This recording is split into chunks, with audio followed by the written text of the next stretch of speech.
Alors, bonjour à tous.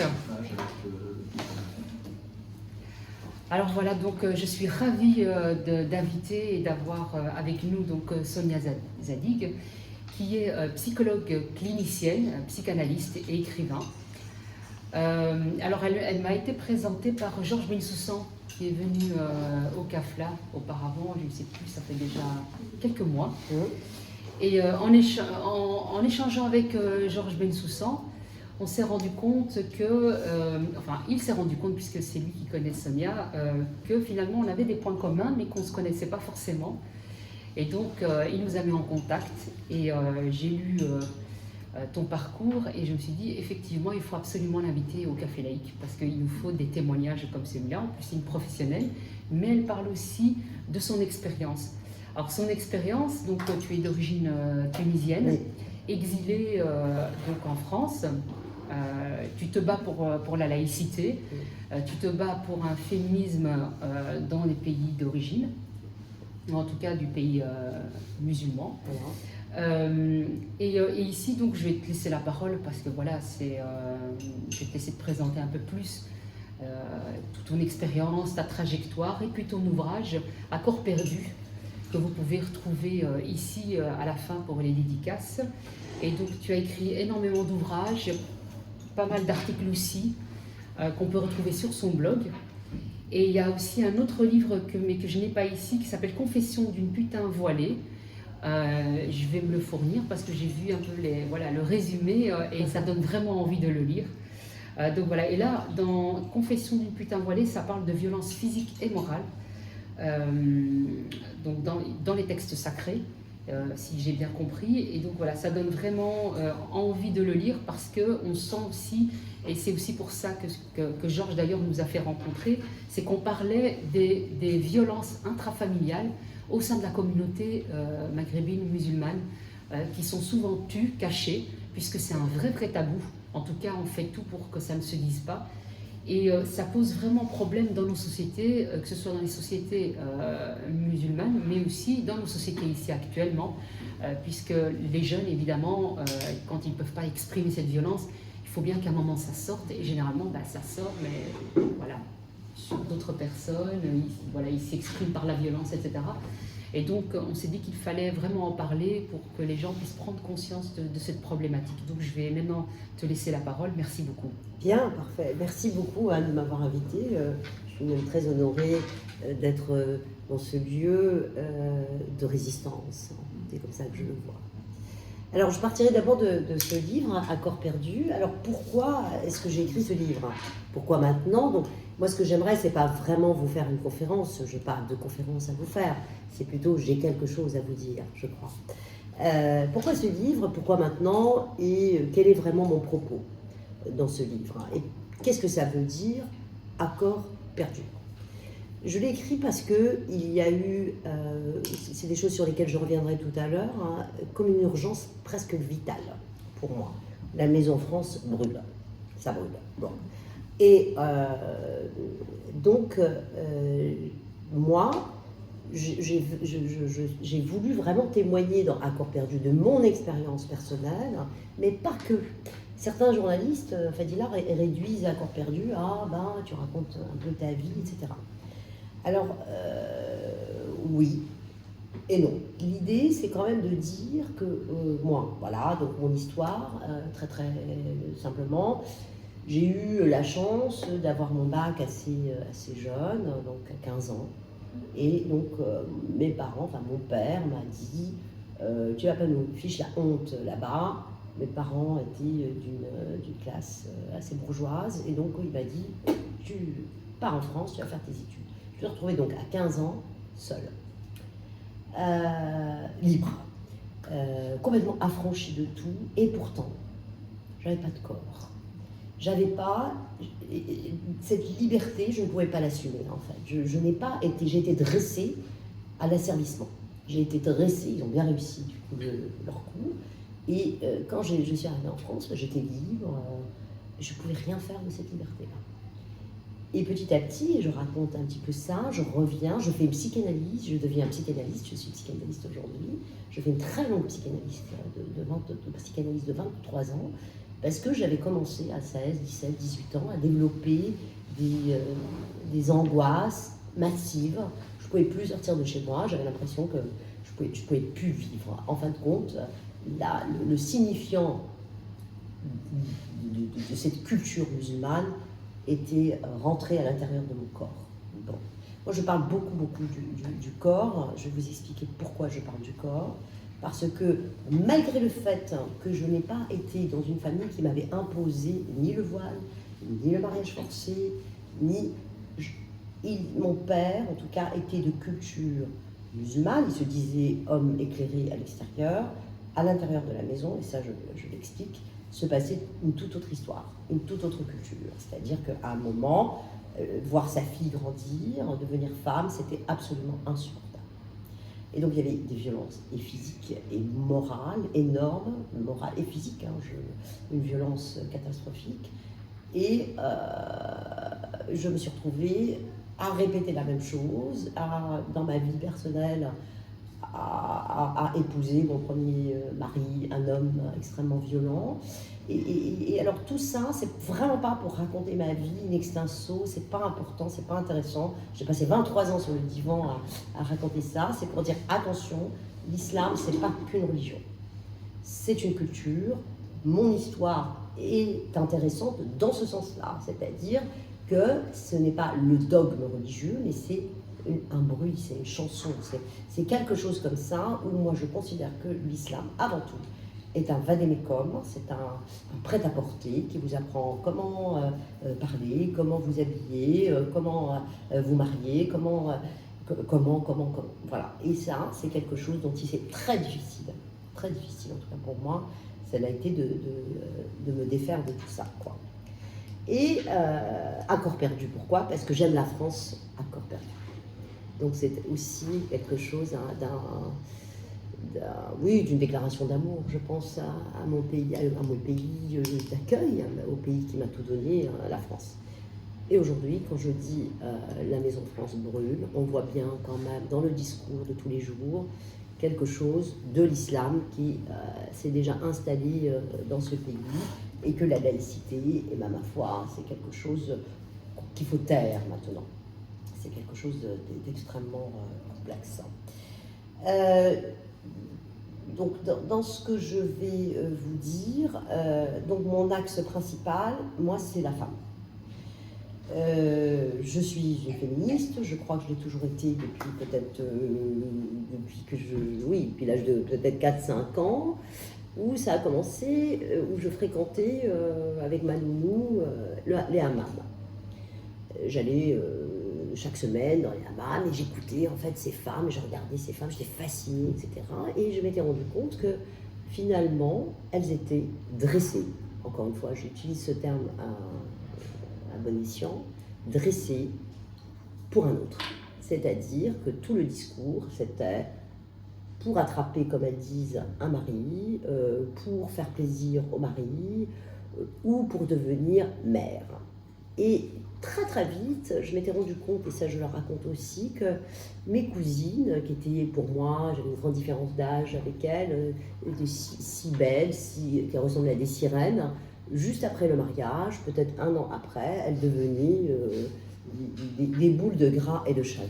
Certains passent de la grenouille à la princesse, et là c'est de la princesse à la grenouille. Oui, voilà, exactement. Et je me suis dit, non, mais moi je veux pas ressembler à ce chagrin-là, je veux pas être ça, et qu'est-ce qui se passe et pourquoi? Eh bien, parce que le seul destin, c'est le maternel. Le seul destin d'une femme, c'est d'être une femme, vraiment femme, pour attraper un mari, et puis après c'est terminé, fini. D'ailleurs, elles disent bien, enfin, le Coran, les femmes, c'est un sujet, je vais revenir là-dessus, in extenso, mais la femme, c'est quand même une mineure, elle resterait toujours tributaire d'un père d'abord, d'un frère, d'un tuteur, d'un mari, voilà, encore aujourd'hui, quoi, quand même. Et à partir du moment où elle devient mère, eh ben, on dit que le paradis est mis sous ses pieds. Pourquoi? Et je vais revenir à mon propos après. Pourquoi? Parce que Et ben sur la est basée la Oumma quand même, c'est la transmission. Et les femmes, et c'est ça qui m'a toujours révoltée, et ça c'est vraiment mon propos aujourd'hui, c'est de dire, mais comment ça se fait que la femme devienne elle-même la courroie de transmission de celui-là même qui l'oppresse. C'est-à-dire, c'est quand même les femmes qui disent à leurs filles, attention, reste vierge, attention, il va falloir te voiler, attention, ton père, attention, ton cousin, attention, les qu'en dira-t-on. Il y a quelque chose qui ne me paraissait pas très compréhensible. Et je pense, avec Elisabeth Badinter, que la seule possibilité, peut-être, d'accès de cette religion, de cette culture à la modernité, c'est peut-être à travers les femmes. Peut-être que la femme, si elle arrache ce voile, alors c'est pas ce voile, j'ai toujours dit que c'est pas un voile torchon comme il disait Bourguiba, parce que je viens de Tunisie, enlève-moi ce torchon, c'est pas ça, c'est le voile qu'on nous a mis sur la pensée. Et aujourd'hui, c'est très très rare les endroits où on peut parler comme ça, parce que tout de suite c'est islamophobie, tout de suite c'est fasciste, tout de suite extrême droite, tout de suite menace de mort. Hein. Et donc... Je peux rebondir? Ah oui, bien sûr. Est-ce qu'on peut faire, voilà, si on a des bien questions? Bien sûr, absolument. À ce propos, je me rends compte que même moi qui me suis affranchie justement de tous ces dogmes, etc., qui étaient très révolutionnaires, très contre tout ce qui se passait au sein de la famille, en faisant un travail, j'étais dans une librairie islamique, pour décrire et pour montrer tout ce qui se vendait comme ouvrage, salafi, etc. Ce qui m'avait étonnée, et c'est là où j'ai pris vraiment conscience en fait de la puissance en fait, enfin j'avais déjà conscience, mais là le fait de me dire que moi qui suis libre, qui suis tout le temps à revendiquer, etc., c'est que je me suis rendu compte que comme il y avait un individu à l'intérieur qui me suivait partout, etc., je faisais attention à ce que je disais, je l'ai senti dans mon corps, mais sur le moment même, je n'ai pas pris conscience. C'est en sortant de cette librairie que je me suis dit, c'est dingue, même à l'intérieur, il y avait comme une espèce de même, cette pression qu'on vous met juste en vous suivant partout pour écouter ce que vous dites, etc. Et il y avait comme une espèce de rappel à l'ordre.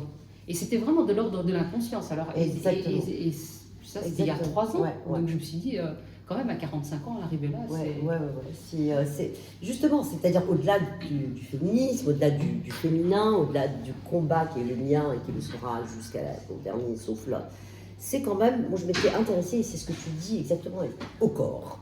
Pourquoi le corps? Pour la psychanalyste que je suis, parce que je ne parle pas du corps anatomique ou du corps esthétique. C'est-à-dire que le corps est quand même le réservoir de tout ce qui nous a conditionnés dès le départ. C'est-à-dire, et c'est un corps mémoire, c'est un corps qui porte, en tout cas qui a porté chez moi, et certainement chez toi, presque le sceau de la soumission, quoi. J'ai été, en fait, c'est ce que j'explique un petit peu dans le livre, j'arrive en France, je suis libre, je fais ce que je veux, et je peux pas. Et je peux pas. C'est-à-dire que le discours a été incarné, si j'ose dire. Vous voyez ce que je veux dire? Ça m'arrive encore aujourd'hui de ne pas pouvoir jeter le pain. J'en discutais avec quelqu'un hier. Je peux pas. On m'a dit c'est haram, c'est péché. Et prendre un bout de pain pour le mettre dans un bout de pain rassis pour le mettre dans la poubelle, je peux pas. Donc vous voyez, ça c'est des petits exemples qui veulent rien dire. Mais au-delà de ça, avoir un corps de femme, un corps sexué, un corps qui assume sa sexualité, etc. Waouh, ça a été hyper compliqué. J'ai mis des années et des années de travail pour y arriver. Je ne mets pas ça que sur le discours islamiste, mais quand même, j'ose dire que en tout cas dans la culture qui a été la mienne, dans la famille qui a été la mienne, dans tout ce qui est autour de moi, et ça c'est expliqué in extenso dans le livre, on m'a bien fait comprendre que j'étais pas une autre, que je n'étais pas indépendante, que je n'étais pas autonome, que mon seul projet dans la vie, malgré les études que j'avais faites, etc., c'était peut-être quand même de trouver un mari assez rapidement et d'avoir des enfants. Voilà. Donc, on peut commencer à poser des questions, parce que j'aurais plein de choses à dire. Je ne sais pas si jusque-là vous avez des questions ou... Moi j'en ai une, parce qu'en fait vous m'avez dit que c'est votre père qui vous a envoyé en France. Donc il y a une contradiction. Non, alors... Non, alors, oui, en fait, c'est pas une contradiction, c'est presque un argument supplémentaire pour moi. Je vous explique. C'est-à-dire que mon père, était quelqu'un, c'est un intellectuel de gauche qui a beaucoup lutté pour même contre Bourguiba, après l'indépendance, etc., qui avait énormément d'amis qui étaient à l'extérieur, très féministes, etc. Et on était à l'époque dans une espèce de sourire de l'histoire, c'est-à-dire que Bourguiba avait quand même, il y avait des mini-jupes, ça s'est très très vite arrêté. Hein. C'est-à-dire que ce qui se passait à l'époque, à ma jeunesse, à moi, en Tunisie, aujourd'hui, il faut voir la tête de la Tunisie, elle est bien voilée et bien barbue. Hein. Et donc mon père, il en est mort d'ailleurs très très jeune, hein, il était vraiment en contradiction, parce qu'il a fait ses études, voilà, en contradiction avec ses propres... Enfin, il avait une vision de l'Occident, il était très moderne, mais en même temps, voir sa fille devenir femme, c'est une autre histoire. Et donc à un moment, et je lui sais gré, aujourd'hui mon père est mort, j'étais assez jeune encore, je lui sais gré, je me suis réconciliée avec cet homme, parce que malgré tout, il m'a poussée à la sortie en me disant... Si tu veux faire quelque chose, va le faire loin. Vous voyez ce que je veux dire? Donc c'est pas oui, ça paraît être une contradiction, mais dès que j'étais dans l'intimité, c'est-à-dire dans la famille, en Tunisie, qu'il y avait les regards de l'autre et la parole de l'autre, il fallait que... il y avait de la violence, etc. Mais aller à l'extérieur, au contraire, il était très, très fier que je puisse faire des études, des grandes études, etc. Mais c'est vrai que toi, tu parles beaucoup de la femme, mais au niveau des garçons, il y a aussi une violence, puisque eux, en fait, c'est que... l'honneur de la famille repose sur le garçon. Donc il est éduqué aussi à ce qu'il surveille ses sœurs, etc. Donc s'il ne fait pas ce qui est demandé, c'est que lui, évidemment, il est vu comme faible, et la faiblesse dans des pays musulmans, c'est évidemment très très très mal vu. Ah oui. Et puis la mère n'aidant pas, c'est ce que tu disais d'ailleurs, et c'est vrai, on peut le constater partout, c'est qu'il y a une espèce même de rivalité entre les filles et les mères. C'est comme s'il fallait que la fille, finalement, le bonheur que la mère n'a pas eu, il fallait que la fille ne l'ait pas. Et puis il y a cette espèce d'alliance souvent entre les mères et les garçons. Oui. C'est-à-dire qu'elles se servent un peu des garçons, ils vont devenir grands, donc ils vont pouvoir la protéger contre le père. Et donc quelque part, il y a une espèce d'alliance comme ça, elles sont très fières de leurs garçons, elles les mettent sur un piédestal, et la fille finalement est toujours reléguée, toujours humiliée, etc. Et donc c'est vrai que moi je considère en tout cas, et je pense que tu es d'accord et que tu me rejoins là-dessus, c'est que aussi bien chez les garçons que chez les filles, il y a vraiment une violence qui est très présente et qui n'est pas forcément consciente de la part de chaque personne. Et en même temps, dire ça, ce n'est pas pointer du doigt les personnes, leur en vouloir. Je trouve que, au contraire, c'est de pouvoir dire il y a une souffrance de partout. Exactement. Donc même si nos parents ont été des gens extrêmement violents, parce que quand je t'entends parler, j'ai l'impression de... Ah oui. C'est plus ou moins le même parcours, il y a juste voilà, à quelques détails. On n'en veut pas à nos parents parce qu'on sait qu'eux-mêmes ont connu cette violence, etc., que c'est une reproduction, etc. Nous, on a pu en sortir par je ne sais quel miracle. Souvent, on nous dit bah, tiens, comment vous avez fait et tout. On est incapable de pouvoir l'expliquer. Je ne sais pas si c'est de la survie ou quoi que ce soit, mais en tout cas, ce qui est certain, c'est que le fait de vivre ici, dans des pays comme le nôtre, où il y a quand même plus de liberté, où il y a des endroits où on peut parler, le fait d'aller voir des psys, des médecins, où il y a des endroits de confiance, où on sait qu'on ne sera pas jugé si on peut vraiment exprimer ce qu'on pense réellement. Parce que tu parles le corps, mais l'esprit est cadenassé aussi. Quand vous êtes dans un pays musulman, ne serait-ce que même penser, on vous dit attention, c'est que même Dieu entend ce que vous dites. Oui. Donc tout ça est surveillé. Tout à fait, ça je reviens là-dessus, mais pas dans ce livre-là, mais dans Confession d'une putain voilée. Je vous expliquerai pourquoi ce titre, où je dis que en fait, ce qui se passe depuis notre plus jeune âge, c'est qu'on installe la peur à l'intérieur de vous. Parce que Dieu, Allah, est partout en fait. C'est-à-dire, je me disais petite, si je vais aux toilettes, il me suit, tout. Et si tu fais quelque chose, il va te prendre par les yeux, il va te mettre à la lune. Quand je voyais la lune, je voyais une femme qui... il y a un imaginaire où on vous raconte l'enfer, où on vous brûle les 10 millions de fois, et à chaque fois que votre peau, elle repousse, on vous remet dans l'enfer. Comment peut-on sortir indemne de cette histoire? Comment peut-on sortir indemne? Moi, j'avais pas le choix que de devenir psy. C'est tout. Voilà. C'est de recueillir la souffrance du monde, parce que, voilà, et de travailler en même temps sur mes propres angoisses. il y a une peur qui s'installe à l'intérieur de soi, chez les petites filles et les petits garçons. Et moi, j'en veux pas aux hommes. Mes petits copains, je le dis dans le livre, mes petits copains avec qui je jouais petite, avec qui on grimpait sur les toits, etc. Et ben, d'un coup, à 14 ans, ils devenaient mes ennemis, je devenais une proie, il fallait nous séparer, etc. Avec un espèce de tabou de la sexualité. Mais quand on tabouise quelque chose, elle est partout. Mais ça sointait la sexualité de partout, en fait. Plus on met sous le tapis, plus ça se soulevait. Enfin, c'était une horreur. D'ailleurs, il y a un livre qui ressort, parce que je fais une parenthèse là-dessus, juste après la révolution du jasmin, enfin le printemps arabe, qui est devenu un long hiver, là. On a obtenu avec mon université des autorisations pour aller travailler dans un hôpital psychiatrique, interviewer des femmes. Waouh! Et donc je sors un livre là-dessus, assez longtemps après, où on se rend compte que quelquefois les viols sont intrafamiliaux, l'inceste est partout, ça peut être un père, ça peut être un frère, et quand la fille dit quelque chose, ah bah t'es folle, t'es majnouna, hein, et donc on la met à l'asile psychiatrique. Majnouna, il faudra peut-être expliquer. Hein. Bah, folle, t'es complètement folle, tu ne peux pas accuser. C'est-à-dire, et quelquefois sous le regard, quand même assez, pas complice, mais entendu de la mère, qui le sait, moi j'ai des cas cliniques comme ça, qui le sait, et qui dit, bon, t'arrêtes d'embêter ta sœur quand même, ah, c'est pas bien, mais la sœur, la fille, elle souffre, et à partir du moment où elle veut trop parler, c'est l'asile psychiatrique. Moi j'ai rencontré énormément de femmes qui étaient à l'asile psychiatrique parce que c'était la seule solution, quoi, pour la mettre de côté, pour dire, non, elle va pas faire exploser la vérité, etc.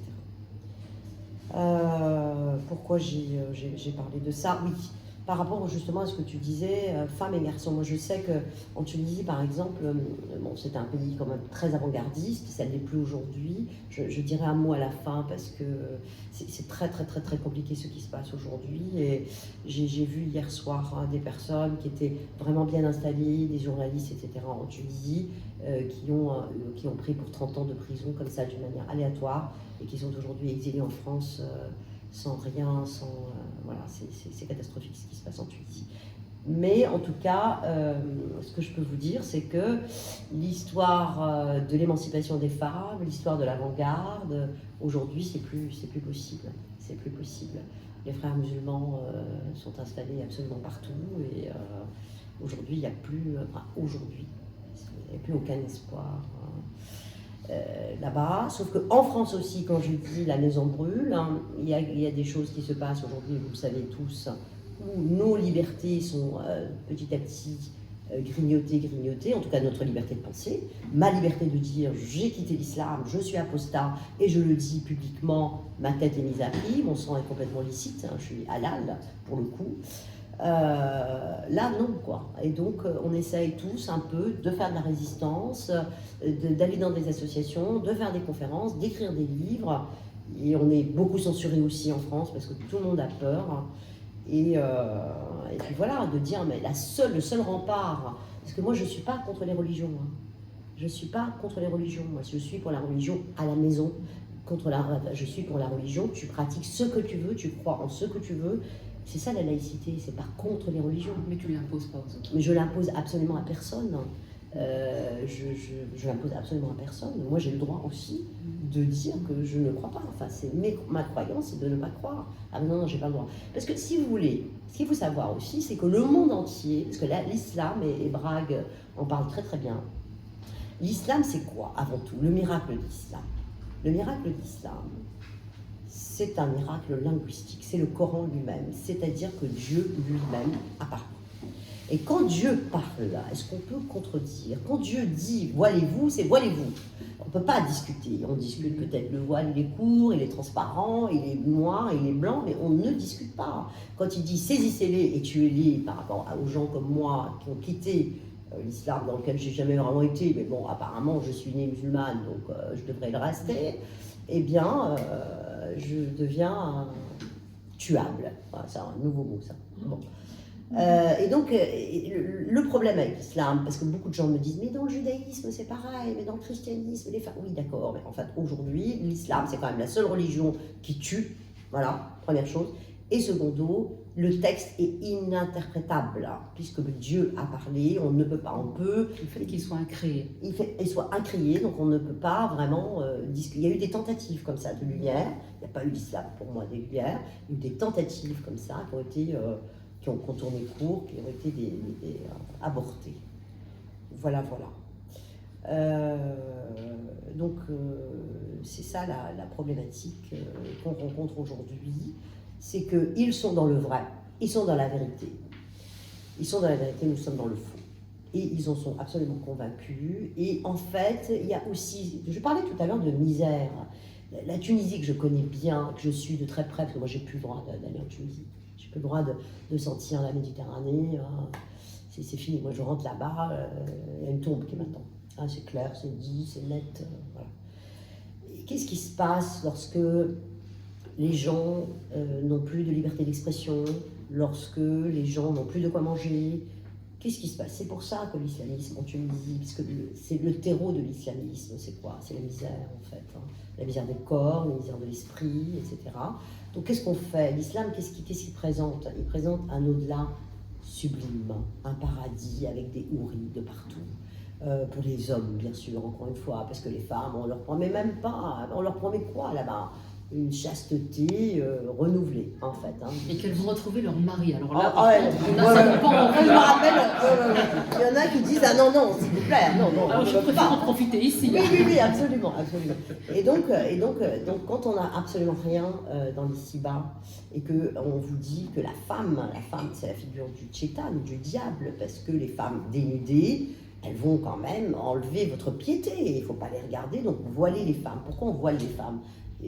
Finalement, on les voile parce que c'est un danger, c'est une empêcheuse d'accéder à l'Éden, au paradis, etc. Et donc, il y a quand même un investissement. Comment? Les femmes. Une empêcheuse d'accéder au paradis où il y a d'autres femmes. Oui, mais des femmes, attention, c'est des femmes vierges. Elles sont inentamées, en fait. Elles sont vierges et renouvellement vierge. Elles se renouvellent comme ça. C'est totalement. Et du coup, il y a quand même un investissement de l'au-delà qui est quand même très dangereux. C'est-à-dire quand on investit la mort, quand la mort n'existe pas, on a tous peur de la mort. C'est ce qui fait qu'aujourd'hui, on investit la vie pour dire, moi, j'investis l'ici, là, le présent et tout. Et ben, quand on vous promet des choses extraordinaires dans l'au-delà et que dans ton ici-bas, ça va pas trop, il n'y a pas de problème de te faire exploser quand même.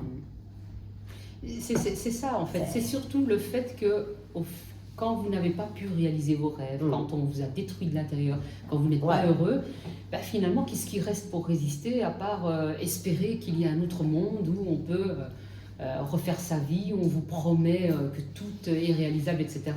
Même le vin, tout, vous pouvez boire, vous picoler. Alors le truc extraordinaire, c'est que l'alcool là-bas ne rend pas saoul, mais alors quel est l'intérêt? Oui, c'est ça, exactement.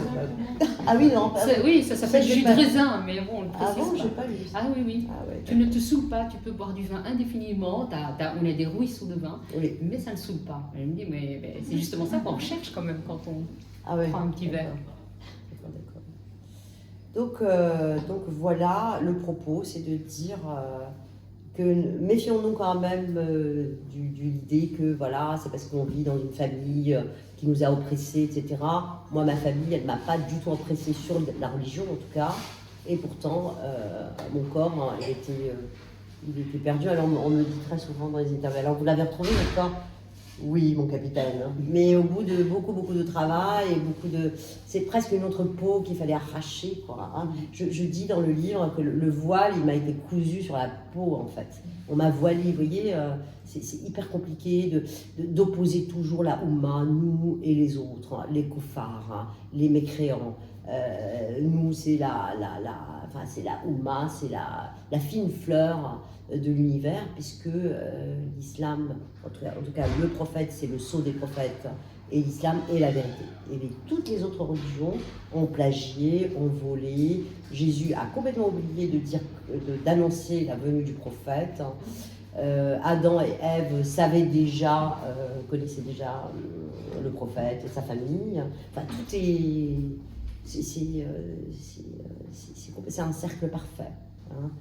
Et voilà, nous on se bat aujourd'hui contre ça. C'est très très difficile de se battre contre la vérité vraie et non pas le bien et le mal. C'est même pas le bien et le mal. De toute façon, c'est la vérité. Comment voulez-vous discuter? Oui, c'est peut-être ça. même plus encore que ça, c'est plutôt le droit à pouvoir ne pas être d'accord et à pouvoir vivre comme on le désire. Mais et le problème, c'est que comme... c'est la parole de Dieu. Comme c'est tout un corpus, ou comme tu le disais, et d'ailleurs la plupart des théologiens le disent, c'est qu'elle doit régir ta vie privée, ta vie publique, juridique aussi, il faut qu'il y ait les lois chariatiques, etc. Exactement. Le politique, donc c'est vraiment ça doit régir tout l'ensemble de la société, et donc finalement on ne sort jamais complètement. C'est pas une spiritualité, hein, l'islam. C'est pour ça que certains, d'aucuns disent que ce n'est pas vraiment une religion dans ce sens-là, c'est une loi. C'est une loi, certes, c'est un contrat social qui régit absolument tout, qui divise entre le permis, le pas permis, le licite, l'illicite, ce qui est bon et ce qui est mauvais.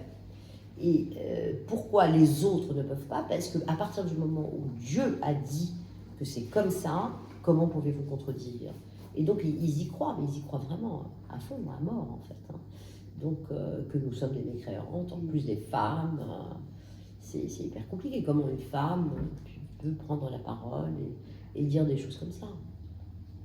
Après, on peut dire aussi que quand on voit l'immigration en Europe, au début, il y a quand même une tentative. Les gens, les premières générations qui sont arrivées ici, ont vécu un peu comme, on essaie de vivre comme tout le monde. Seulement, la problématique, je pense, c'est que quand il y a eu des espaces de cours pour les jeunes enfants qui ont été endoctrinés, c'est à partir de là que les choses ont commencé à se... Donc ça veut dire quoi? Ça veut dire qu'il est possible quand même pour des gens d'être croyants tout en étant quelque part libres dans nos sociétés.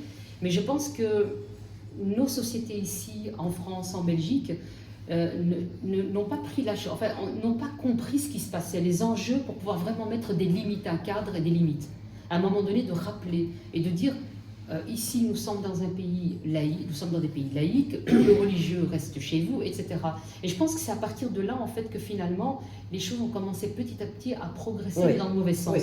Parce qu'on aurait pu quand même, même si on ne peut pas comparer avec les autres religions, je pense quand même que si on avait dit clairement, la religion, chez vous, vous respectez la loi, à un moment donné, je pense que la loi aurait pu être respectée et on aurait pu avoir une autre... Alors, c'est très pertinent ce que tu dis. Ça me permet de rebondir en tant que psychanalyste et en tant que clinicienne de ce que j'entends dans mon cabinet, parce que j'ai aussi des femmes voilées qui viennent me voir et qui sont en très grande souffrance et je leur ferme pas la porte, moi, par contre, hein, je les écoute. En revanche, ce qui s'est passé, pourquoi on en est là aujourd'hui, j'espère que ce n'est pas trop tard. Il y a déjà tard, je crois. Mais voilà, on n'est pas suicidaire non plus, on fait les choses pour que quelque chose se passe, enfin je l'espère. Mais il y a du déjà trop tard, je crois.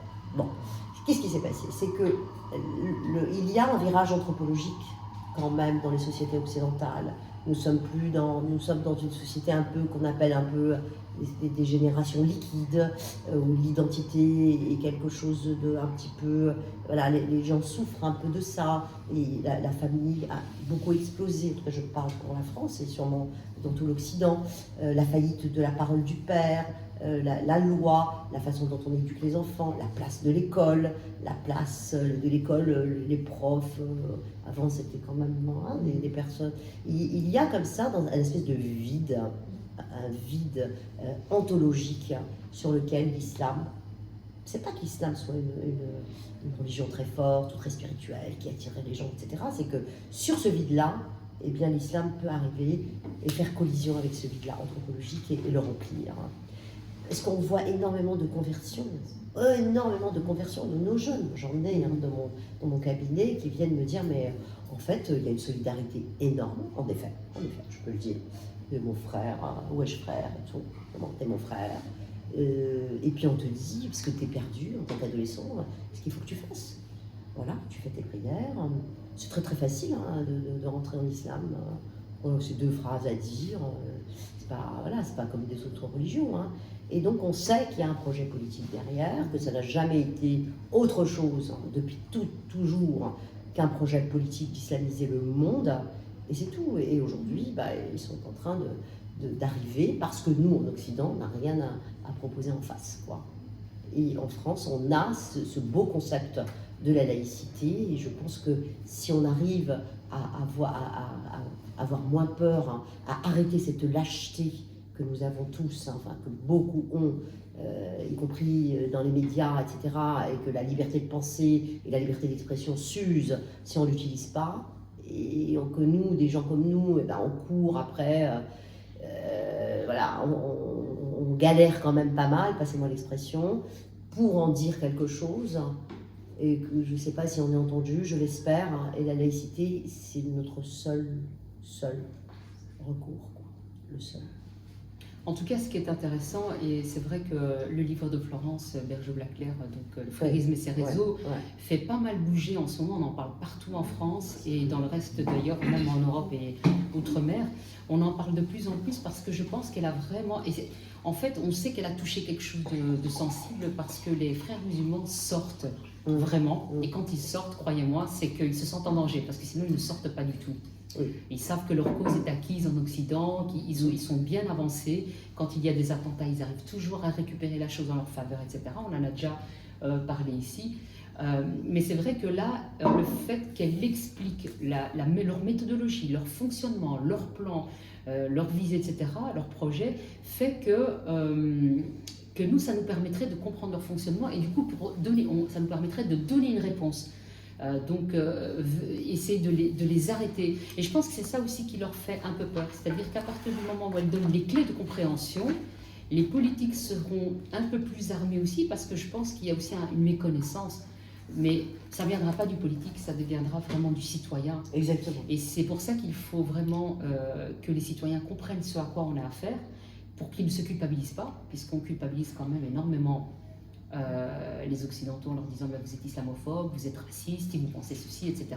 On s'auto-censure, on n'ose plus parler, on a peur de dire les choses parce qu'on ne veut surtout pas paraître raciste, alors que penser qu'on a peur de quelque chose, ce n'est pas être raciste, mais c'est juste observer un moment et se dire ben, ça, je ne veux pas de cette société-là. Et donc c'est en ça que c'est important, et je pense que j'ai un peu plus d'espoir maintenant, parce que petit à petit je me rends compte que, parce que tu dis oui, les médias en France, mais vous avez quand même plusieurs médias. Et donc vous avez aussi des médias qui donnent la parole, qui relaient, quand vous avez Le Point, Marianne et puis d'autres. En Belgique, par contre, dans la partie francophone, c'est complètement cadenassé. Ce cordon sanitaire qui à la base était fait pour éviter l'extrême droite fait que maintenant toute personne qui tient des propos qui va à l'encontre de ce que la majorité pense est tout de suite cataloguée extrême droite, donc n'a plus la place dans les médias. Et ça, c'est assez grave parce qu'on n'a plus de pluralité, on n'a plus de pensée, le débat est interdit.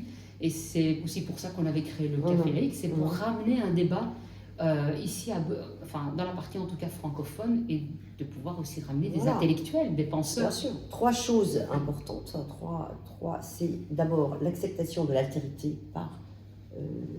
parce que dans l'islam, et ça j'en ai beaucoup parlé lors de ma conférence avec Georges Bensoussan, c'est de dire que moi j'ai beaucoup travaillé en psychiatrie et sur la psychologie, la personnalité, si vous voulez, de l'homme maghrébin.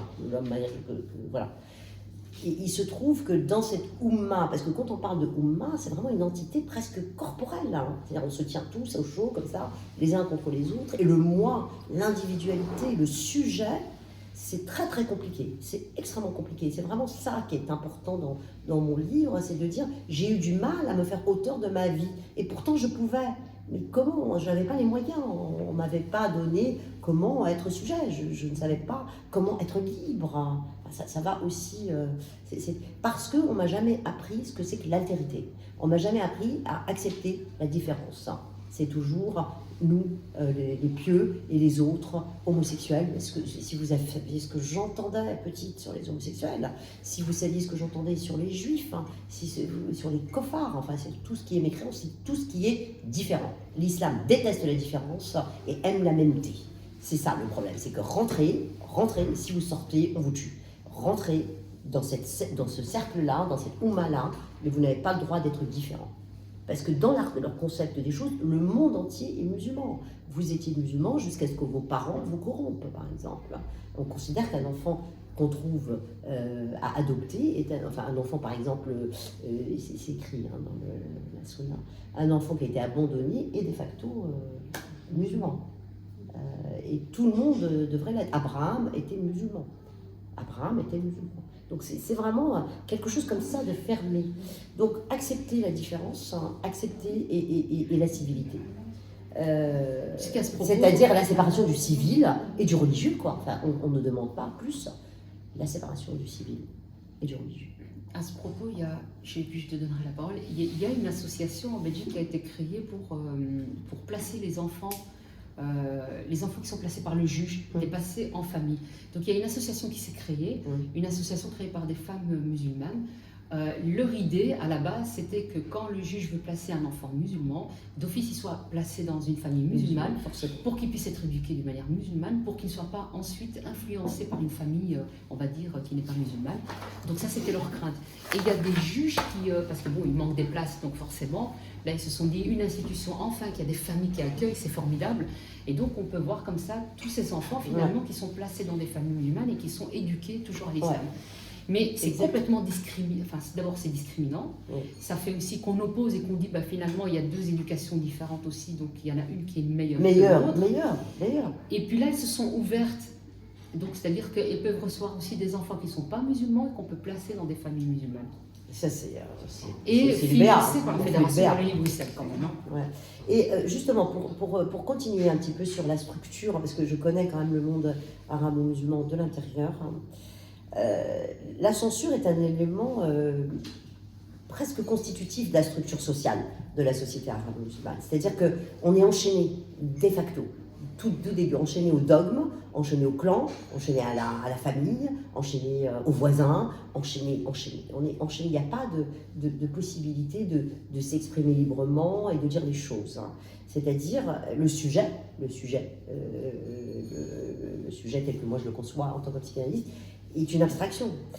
J'aime beaucoup Adonis, il avait écrit, je le cite, « L'homme arabe est né mort », il avait dit. Ils vivent un nationalisme sans citoyenneté. Pourquoi, par exemple, toutes les révolutions du printemps arabe ont échoué? Pourquoi? Il y a eu même régression, en tout cas dans le pays qui est le mien, où on a tous pleuré devant toutes ces images en disant ça y est, enfin, un pays qui arrive à la démocratie. Parce qu'il n'y a pas de notion de citoyenneté. L'islam, il veut éradiquer l'altérité. Il n'y a pas d'altérité. C'est le même ou rien, ou tu meurs. Et c'est la servitude consentante. Les femmes, par exemple. Comment peut-on imaginer que les femmes consentent elles-mêmes à leur propre servitude? C'est comme ça, servitude. Et pour utiliser un mot à la mode, c'est vraiment... Oui, c'est pas à la mode, mais c'est la servitude volontaire. Et c'est ce qu'on fait aujourd'hui un petit peu en France, c'est-à-dire on parle pas, c'est pas bien, on va froisser, oh là là, t'es islamophobe. Alors moi, par exemple, par rapport à l'islamophobie, dont Rémi Drac dit nuit gravement à la pensée, moi je dis, j'assume la phobie de l'islam, parce que phobie, en tant que psychanalyste, c'est une angoisse totale de quelque chose, d'un danger mental, un danger fantasmé. Là, c'est un vrai danger. Donc oui, j'ai peur. Oui, donc je suis islamophobe, au sens vrai du terme. Mais ça ne m'empêchera pas de parler, ça ne m'empêchera pas de dire les choses et de dire que oui, je connais cette hydre-là, oui, je connais ce monstre, je l'ai regardé dans les yeux, je viens de là-bas. Et donc, je ne veux pas que ça recommence encore. Ça, c'est quelque chose qui c'est-à-dire qu'au bout aujourd'hui, je vais avoir bientôt 56 ans. En fait, je vais me retrouver exactement avant les 15 ans, quand j'ai quitté la Tunisie, à vivre exactement la même chose, que mes enfants ne puissent pas s'exprimer, que mes enfants, ma fille, ne peuvent pas se considérer comme une femme égale à l'homme, que les enfants, aujourd'hui, ne peuvent pas, en France, mettre des jupes, dire ceci, dire cela, que les profs, vous le savez très bien, maintenant on peut tuer un prof parce qu'il a fait son cours, il a fait son travail, on peut tuer des dessinateurs parce qu'ils ont fait des dessins, et puis moi on me raconte ici et là, parce que quand même j'entends beaucoup de choses au cabinet, que les profs, ils n'ont pas le droit de boire de l'eau pendant Ramadan, par exemple, que la sonnerie c'est Allahu Akbar, de leur téléphone. Il y a énormément de choses qui se passent et qui, moi, me font peur, quoi.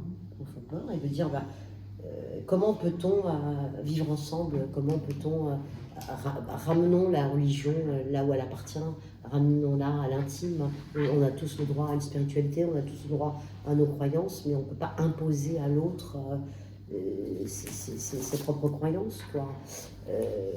Voilà. Il y avait une question, je pense, de Liliane. Hélène, pardon. Hélène. Oui, je disais que ce que vous dites concerne les familles musulmanes, donc. Mais donc, je veux dire... Comment ça concerne la famille musulmane? Ce que je dis là aujourd'hui? Non, ce que vous dites au niveau de l'islam. Hein. Ah, ouais. Oui. Ouais. Mais quel est le... Si vous franchissez pour arriver à l'islamisme, alors? Moi, je ne fais pas la différence entre l'islam et l'islamisme. C'est ça que je veux savoir. Je ne fais aucune... C'est une question de degré, c'est tout. C'est-à-dire que, je veux dire, par exemple, si je vous donne un exemple historique qui est à côté de nous, là, il y a quelques années, Daesh. Qu'est-ce qu'on a vu? On n'a pas vu des femmes dans des cages. On n'a pas vu des femmes encagées et vendues comme esclaves. On les a vues. Hein. Et ben, c'est dans le Coran, c'est dans la Sunna, c'est dans... Voilà, donc moi j'ai vécu en Tunisie dans les années 80 un islam modéré, ça je peux le dire. Les tentes avec des petites jupes, etc.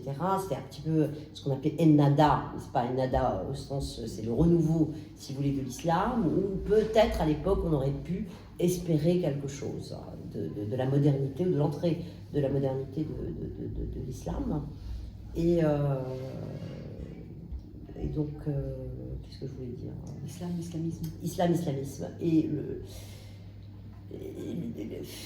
oui, on peut pratiquer un islam modéré aujourd'hui avec le repli identitaire. Parce que le voile, par exemple, en France, on voit des petites filles. Le voile est imposé normalement quand la fille est pubère, quand elle a quelque chose à cacher. Aujourd'hui, partout, on voit des gamines de 3-4 ans portant le voile. Pourquoi donc? Elles sont excitantes. Pourquoi on les cache? Ça vous montre bien que c'est un voile identitaire. C'est un vous contre nous, c'est un nous contre vous. Voici mon identité, elle est musulmane, elle est voilée. Et voilà. C'est ça. C'est une habituation en fait des normes islamiques. Exactement. C'est ce que Florence explique. C'est par rapport aux normes islamiques qu'on veut imposer. Exactement. C'est habituer nos esprits. Et d'ailleurs, c'est pour ça que de plus en plus on cède aussi. C'est-à-dire qu'on dit, bien sûr qu'on cède. s'ils sont elle a le droit. Voilà, elle a le droit, etc. Mon voile, ma liberté. Mais on ne se rend pas compte en fait que notre esprit s'habitue à quelque chose et on finit par l'accepter. Ça devient normal. On voit dans les publicités les femmes avec un voile. Voilà. On se dit pourquoi pas, on peut le faire. Et on finit par l'accepter. Mais ils ne se rendent pas compte que derrière, il y a toute une idée à ce que justement, on commence petit à petit à se dire tiens, je me sens un peu dénudée. Je devrais peut-être un peu plus faire Exactement. Donc petit à petit, dans notre esprit quand même, c'est surtout pour les femmes.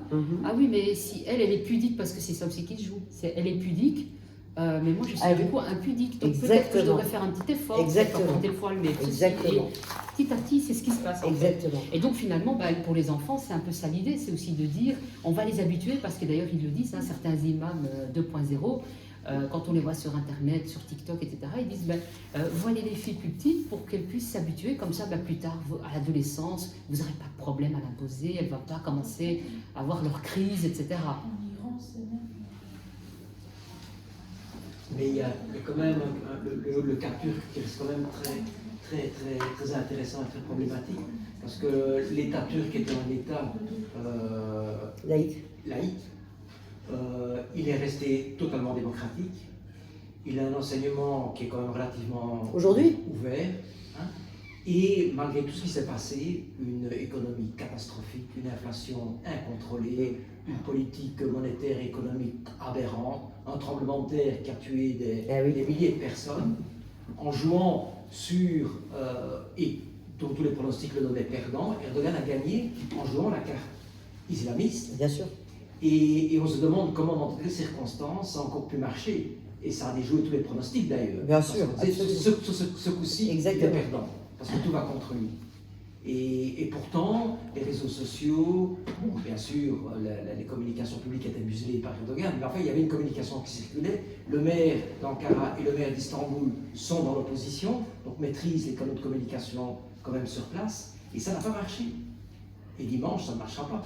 Mais il y a aussi les votes quand même en Europe, des Turcs européens. Ouais, et oui. ils sont tous quasiment c'est pour incroyable. Erdogan. Hein. Que ce soit Ouais. l'Allemagne, que ce soit la Belgique, que ce soit un peu partout, on voit bien que les gens sont généralement pro-Erdogan. Exactement, et c'est très intéressant parce que ça me ramène un petit peu toujours à cette Tunisie adorée. Quand il y a eu le printemps arabe, Ben Ali s'était enfui, ils sont restés 2 ans comme ça dans une espèce d'anomie politique avec une constituante et réécrivaient la constitution. Enfin, il y avait un espoir énorme pour le monde en fait, pour le monde. Qu'est-ce qui s'est passé? Eh bien, ils ont voté massivement, non pas les Tunisiens uniquement, mais c'est surtout toute la diaspora. Les gens en France ont voté massivement Frères musulmans, quoi, pour gagner au chiffre. Ils ont voté Frères musulmans. Et donc ça montre un petit peu quand même les citoyens français, enfin les binationaux, que ce soit en France, en Allemagne, y compris aux États-Unis et partout, ont voté Frères musulmans. Voilà. Donc ça montre un petit peu quel genre de... Mais on a un véritable problème vraiment ici en Europe par rapport à... D'abord, il y a eu aussi, c'est vrai, les années noires, on va dire, en Algérie, où on a eu énormément de cadres du FIS, du Front islamique du Salut, qui sont venus demander asile politique et on les a accueillis formidablement en France et en Belgique. Donc là, d'ailleurs, dernièrement, on a pu constater que nous avions un Afghan taliban qui circule librement en Belgique et qui fait de la propagande islamiste et djihadiste en Belgique. Et jusqu'à présent, en fait, ça fait depuis pas mal de temps, en fait, qu'il fait de la propagande. Et il n'était pas suivi. Enfin, il y avait rien. Et c'est, je pense que voilà, par les réseaux sociaux, etc., que finalement, on s'est rendu compte que, l'État s'est rendu compte qu'ils avaient un taliban actif ici sur leur territoire. Donc, c'est vraiment aussi au niveau de nos pays qu'il y a des failles par rapport à tous ces individus, parce qu'on a cette liberté. Alors, la liberté, c'est la démocratie, oui. Mais il ne faut pas non plus la sacrifier au nom de la liberté. En fait, c'est ça qui est un peu paradoxal. Ouais. C'est-à-dire qu'on dit... Mais en face, il n'y a pas de liberté. En face, il y a un système dictatorial, il y a un système qui refuse la différence. Je parle plus du système religieux.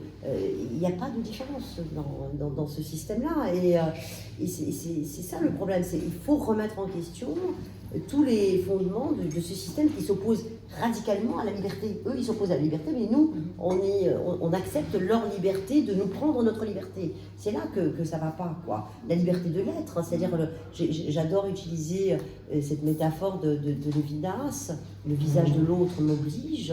Dans l'islam, le visage de l'autre ne m'oblige en rien s'il est différent. L'autre doit être musulman, sinon il n'existe pas. Il doit soumets-toi en fait. C'est ça, islam. Soumets-toi. Islam toslam. Si tu te soumets, tu seras sain et sauf. C'est écrit noir sur blanc. Islam toslam. Soumets-toi et tu seras sain et sauf. Donc, comment peut-on faire, et je m'arrêterai là-dessus, pour faire voler en éclats un système aussi bien rodé, un système qui tient quand même. Hein. Il tient par les femmes qui sont elles opprimées mais qui oppriment au nom d'une envie, de quelque chose de très souterrain, de très inconscient entre les filles, les mères et leurs filles. Comment peut-on souhaiter l'oppression à sa propre fille? Or, ça se passe comme ça. Les fils qui sont mis à des places catastrophiques, c'est pas sûr du tout. Voilà. Qu'ils veuillent de ces places-là, mais comment peut-on faire? La seule encore solution que nous on a trouvée, c'est exercer votre religion à l'intérieur et arrêtons ce monisme. Et comment peut-on construire ensemble, en fait, une société civile, une nouvelle société? Comment peut-on sortir de l'impasse religieuse, clanique, ethnique et devenir simplement un humain appartenant au genre humain et non pas à l'homus islamicus, quoi. Comment peut-on vivre ensemble et sortir de cette charia et sortir de cette vérité vraie et peut-être qu'il y a un peu d'espoir. Voilà. Oui, je pense qu'il y a... Bon, pour moi, en tout cas, je suis persuadée qu'il y en a. Après, je pense aussi que l'importance, c'est qu'on puisse en parler. Le fait que, tu vois, tu parles de ton expérience, ça va permettre aussi à d'autres personnes de la communauté musulmane de se dire, ça existe. Parce que l'autre gros problème, et c'est pour ça que les apostats dérangent énormément les musulmans, c'est qu'à partir du moment où, parce que il faut surtout pas en parler, hein, parce qu'ils risquent d'influencer. Et ils ne supportent pas. C'est la pire. C'est pour ça que d'ailleurs on commence à prendre du poids. Mais de plus en plus, des apostats commencent à s'affranchir, commencent à oser en parler, dire je suis apostat, je suis sorti, je refuse tout ceci. Et donc, il peut d'ailleurs, même Youssef Kardawi, c'est ce qu'il dit, il faut tuer les apostats. Parce que c'est la pire chose, sinon on va tout perdre. C'est les pires choses, c'est les pires choses. Donc, on ne peut pas ressortir, parce que sortir d'un système aussi parfait, voilà. parce que c'est ça. Parce qu'ils vous disent que c'est parfait. Donc, et donc il y a une faille dans le système. Et donc je pense que le fait qu'il y ait des apostats qui osent parler, donc il faut leur donner de plus en plus la parole pour qu'ils puissent exprimer et dire mais comment est-ce qu'ils ont fait leur processus. Parce que c'est pas aussi simple que ça que de sortir de ce dogme et surtout de toute cette oppression, cet enfermement. C'est aussi des expériences qui sont racontées. C'est-à-dire que toi, tu as osé parler de ta souffrance, quelque chose qui est un tabou, qu'on ne peut pas faire. Le fait que tu en parles, ça va tomber sur les mains d'une personne, ben elle va se dire, c'est possible. Si elle est arrivée, c'est possible. Parce que qu'est-ce qu'on nous dit? En réalité, on nous dit depuis petit, si vous sortez de la communauté, vous êtes perdu. Eh oui. Vous allez dans le néant, vous allez aller en enfer, il va vous régler ceci, vous allez finir prostitué, vous allez finir complètement perdu, les mécréants ne vont pas vous aider parce qu'ils vous détestent. Et donc, finalement, la seule chose que quand vous êtes... Et je suis passée par cette voie-là aussi, hein, c'est qu'à un moment donné, on se dit, bon, j'ai un choix à faire. Ou je tente, et je me dis, j'ai peut-être une chance d'être libre et de me sentir bien, ou alors je ne prends pas comment je dirais... je ne prends pas ce risque, et donc j'accepte le fait que je serai mariée, que je me marie, je ferai des enfants, etc. Et je finirai comme tu vois, la grenouille. Et finalement, à un moment donné, on se dit, dans mon cas, je vais tenter, on verra bien. Et puis si je me suis trompée, tant pis, voilà, ce sera. Mais au moins, il y a peut-être un espoir, il y a quand même quelque chose. Mais le fait de pouvoir le dire, ça va peut-être arriver dans les oreilles d'un jeune ou d'une jeune. Se dire, non, c'est de plus en plus le cas. Et c'est de plus en plus exactement. Il y a beaucoup d'apostats. Voilà, qu'on sent que apostats ou même des gens qui se disent musulmans, comme Mohamed Louis, etc., qui dit, moi je suis sorti des frères musulmans, je suis musulman, mais je ne veux pas faire partie de ce truc, je ne veux pas détester les mécréants, je suis pour la laïcité, etc. Et il défend cette position-là, ce qui fait que les jeunes peuvent se dire, il y a cette possibilité-là quand même, elle existe. Et donc pour moi, il y a de l'espoir, et je pense qu'elle viendra aussi de là. Par contre, là où ça coince, c'est chez les idiots utiles, qui ne nous aident pas forcément. Le pire, en fait, je pense, ce sont vraiment les idiots utiles. Ceux qui ne veulent pas nous donner la parole, qui disent oui, mais il ne faut pas faire le jeu de l'extrême droite, il faut faire attention à vos propos quand même, il ne faut pas... ne parlez pas de ces violences. Et je vous assure, dans le milieu associatif, là où on est confronté à des gens qui viennent oser vous parler, quand ces gens viennent vous parler et qu'on leur dit « mais n'en parle pas trop en tant que travailleur social, parce que vous allez faire le jeu de l'extrême droite », c'est extrêmement grave, parce que ça veut dire que ces gens n'ont plus d'endroit où en parler, parce qu'on leur dit « attention, ok, vous l'avez vécu, mais taisez-vous ». C'est la pire des choses qui peuvent se passer. Donc je pense qu'il y a de l'espoir, mais il faut vraiment qu'il y ait tout un travail en amont. Il faut que nous ayons un peu plus d'endroits pour en parler. Il faut que ce soit diffusé en masse, parce que c'est vrai que pour l'instant, on voit c'est sur Discord, sur YouTube aussi, etc. Donc les apostats, ils en parlent, mais ils en parlent. Et puis il y a aussi le fait qu'il y a beaucoup d'apostats qui n'osent pas en parler. Qui se cachent. Qui se cachent parce qu'ils sont condamnables à mort. Moi, il y a des témoignages d'apostats. On les a retrouvés avec des adresses IP, etc. Donc ils se sont retrouvés face à des gens devant chez eux, avec des menaces sur leurs propres enfants, etc. La pression est énorme et on ne se rend pas compte à quel point. Et derrière, nos États devraient pouvoir aider ces gens-là, justement, les apostats, les gens qui osent prendre la parole, à pouvoir un peu plus s'affirmer. Au niveau de cette prise de parole, de ces témoignages, vous occupez également les réseaux sociaux, les sites internet, le web, etc. Parce que eux, leur force, la mainmise qu'ils obéissent sur le numérique. On essaye, voilà, j'en profite pour annoncer une grande conférence en mois de décembre. Je n'ai pas encore, on n'a pas encore établi les dates ni le lieu, mais qui s'appelle donc d'une association qui vient de se monter qui s'appelle Laïcs sans frontières. Et il y aura énormément de personnes qui viennent de tout du monde, l'Iran, le Pakistan, l'Inde, les États-Unis, avec Richard Dawkins. Et voilà, donc on commence un petit peu, nous aussi, à s'organiser. Fadila va intervenir, moi j'interviendrai. Petit à petit, on est en train de résistance. Hein. Voilà, c'est le et seul puis mot c'est transnational, hein, vraiment ici, oui, ouais. Parce que je pense aussi que c'est la seule manière, c'est vraiment de rassembler exactement. nos forces. Qu'on soit tous ensemble. Et qu'on fasse vraiment un groupe et qu'on se dise, bah voilà, on va prendre l'espace. Voilà, et d'ailleurs, même sur Discord, etc., on est très souvent sollicité par les apostats, ont leur chaîne YouTube, Discord, TikTok, qui sont un peu partout. Ils invitent des personnalités et donc mais d'ailleurs, on retrouve très souvent des islamistes qui arrivent pour confronter les idées, pour essayer de casser. Parce que vous avez, chez les apostats, souvent ce sont des gens qui ont étudié le Coran. En fait, c'est ça qui est assez extraordinaire. Ce sont des gens qui ont d'abord étudié le Coran en se disant « mais je ne connais pas vraiment ma religion, j'aimerais l'approfondir ». Et en étudiant le Coran, ils essaient de sortir parce qu'ils disent « mais en fait… il n'y a que des contradictions. Ça ne va pas du tout. Ça ne va pas. Du coup, ils décident. Alors du coup, on a ici des islamistes qui rentrent dans tous ces trucs-là et qui essaient justement de les casser un peu, comme on dit dans le jargon, de trouver des contradictions en leur disant oui mais dans la sourate un tel, etc. il y a quand même ça, donc ce que tu dis est faux, etc. Donc il y a vraiment… Et souvent ce qui est bien c'est que comme ils sont des érudits sur l'islam, donc ils arrivent toujours à trouver, les apostats à trouver vraiment une faille. Mais il y a cette volonté en tout cas des islamistes de venir contredire les apostats pour justement les contrer de plus en plus, mais en même temps en menaçant. Hein, et après, il y a aussi des lieux où les islamistes se réunissent, où ils disent « Attention, cet apostat-là, il faut aller le retrouver, on a retrouvé l'adresse, etc. » Et on trouve parfois des choses qui sont incroyables. Où ils donnent des adresses, des mauvaises adresses parce qu'ils se sont trompés, il y a des homonymes, donc du coup ils se retrouvent chez la mauvaise personne. Mais c'est… Enfin bref, c'est… Voilà. Est-ce qu'il y a encore des questions? J'ai deux questions. La première, je voulais savoir si votre cheminement, votre parcours de vie, est-ce que vous avez pu en parler avec votre famille? Et la deuxième question, c'est est-ce que, parce que quand vous vous exprimez au Café Laïque ou la conférence Laïcité sans frontières, vous touchez principalement un public qui est acquis à ma cause. Qui est plutôt acquis à votre cause. Oui.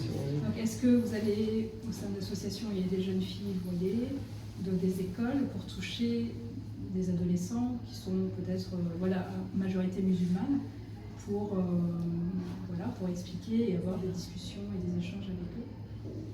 Bon, alors je réponds à la première question. Est-ce que ma famille, bien sûr, lit mes livres sans problème?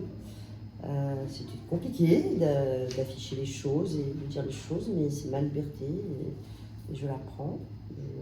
J'ai fait du mal à personne, je pense, en tout cas de vivant. Mon père étant décédé, j'ai pu avoir cette liberté de dire les choses aujourd'hui. Première question. La deuxième question, on essaye comme ça de s'unir pour peut-être, par exemple, c'est pas parce que je ne suis pas croyante, c'est pas parce que je suis athée que je ne vais pas écouter des personnes comme Razika qui parlent de l'islam, qui parlent de possibilité de réformer l'islam, etc. Et peut-être de plus en plus, si on fait des conférences ensemble, on pourrait, oui, toucher de plus en plus de gens. Et moi, à partir du moment où je suis dans le cabinet, j'accueille aussi la parole de certains jeunes qui souffrent beaucoup de ça. Donc sur un plan tout à fait, pas à grande échelle, mais je le fais quand même. Ouais. Oui. Ok. Merci. C'était ça ma question, en fait, sur votre cabinet et vos patients. Vous avez dit que vous avez pas mal de musulmans parmi vos patients. Et en même temps, vous avez suggéré que vous respectez leur religion. Mais quand il s'avère que c'est la religion ou leur croyance qui pose justement problème, quelle est votre approche? Alors oui, bien sûr. Alors je n'y vais pas du tout et de toute façon dans mon travail, j'ai quand même une éthique où je n'ai rien à dire à l'autre, je n'ai pas à présenter ce qui est bien ou ce qui est mauvais. C'est juste voilà, la personne, c'est un cheminement du sujet qui arrive à avoir sa vérité. Et petit à petit, et les thérapies chez les personnes quand même qui sont assez islamisées, si vous voulez, surtout les femmes voilées, elles sont très très longues. Très très longues. D'abord, il faut qu'elles arrivent à établir un lien de confiance avec moi. Et c'est très très long. Et le jour où ça arrive, pour qu'on puisse faire craquer, si vous voulez, la carapace, violence intrafamiliale, quelquefois inceste, quelquefois des loyautés catastrophiques, parce que toute sa vie, on est l'enfant de ses parents. Toute sa vie, on est obligé de subvenir aux besoins. Il y a des gens qui travaillent pour donner de l'argent. Il y a un rapport à l'argent aussi qui est super intéressant. On pourra peut-être faire une conférence là-dessus, etc. Donc oui, bien sûr qu'ils y arrivent petit à petit à dire je suis né dans un clan, dans une religion, dans une culture qui ne me va pas. Mais c'est très très compliqué de s'en sortir. Nous, on l'a fait, mais à quel prix, mon Dieu, mais à quel prix? C'est pas simple, hein, c'est pas simple. Déjà pour soi, parce qu'on a quand même des loyautés inconscientes, il y a des manifestations difficiles, voilà, tout ça c'est dans le Et puis livre. on peut perdre aussi les liens avec la communauté, Et on la perd, famille, on etc. perd. Ils viennent en secret? Non, ils viennent sous... C'est intéressant. Il y a beaucoup de ces patientes-là qui ont une... Comment vous dire? La plainte n'est pas de dépression. La plainte, elle est avant tout somatique. J'ai mal partout, je fais des scans, je fais des PET scans, je fais le tour, j'épuise la médecine traditionnelle, et à la fin, j'ai rien, et on me dit, va voir un psy. Donc elles atterrissent toutes chez moi, avec des corps extrêmement douloureux. Il faut un temps extrêmement long pour dire, vous dites j'ai mal, mais en fait vous êtes très très mal. Et là, la dépression peut arriver, peut se dire, parce que c'est péché quand même, hein, de ne pas être content de sa vie, de ne pas remercier Dieu et dire Alhamdoulilah, je rends grâce à Dieu, quoi. Donc oui, c'est des situations extrêmement intéressantes, parce que quand il y a une réussite thérapeutique, c'est un bonheur. Un bonheur. Donc, voilà. Après, ce qui est compliqué à l'heure actuelle, de plus en plus en fait, c'est qu'on a aussi des psys islamistes.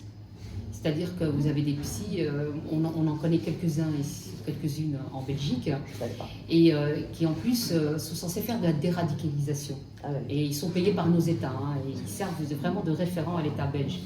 Donc ça c'est problématique parce que déjà, quand une femme musulmane voit une personne voilée, elle sait qu'elle va être jugée. Pour elle porte un voile, c'est ce que ça signifie. Bien sûr. Ça signifie que c'est dans le cadre de l'islam. On ne peut pas. Et je suis pudique et tu l'es pas. Voilà. Je suis pudique. Donc on lui renvoie quelque chose. Donc ça c'est vraiment assez problématique. Et l'autre chose que je voulais dire, mais que j'ai oublié, mais ça reviendra. En attendant, je vais donner la parole à Céline. Je vais vous poser une question, mais je pense que vous allez me répondre par affirmative. Est-ce que vous n'avez pas remarqué dans cette société maghrébine musulmane, il y a une extrême hypocrisie? Je prends un exemple. Je travaille dans la prison de Harren, la plus nouvelle prison qui vient d'ouvrir, où il y a 80-90% de la population carcérale masculine qui est maghrébine et musulmane.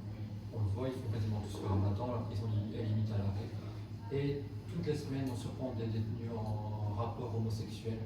On est même tombé sur une partout il n'y a pas très longtemps. Et quand on confisque des clés USB, on retrouve souvent du contenu à caractère pornographique gay, du BDSM.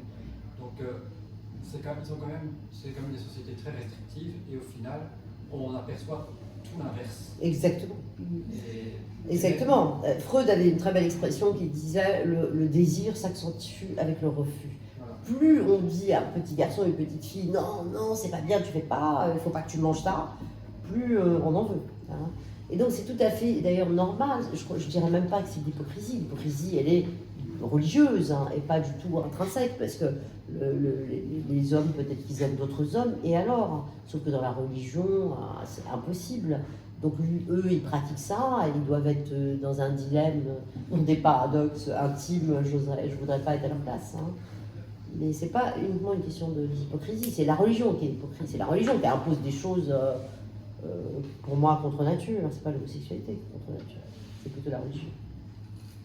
Alors mon idée m'est revenue. C'était un exemple, quand j'étais travailleuse sociale, j'ai reçu des femmes musulmanes et j'en ai une qui portait le voile et qui était pratiquante et qui m'a elle somatisait, elle avait énormément aussi, elle se sentait pas bien, elle se sentait étouffée, elle avait vraiment des angoisses. Enfin, bref, c'était vraiment des angoisses.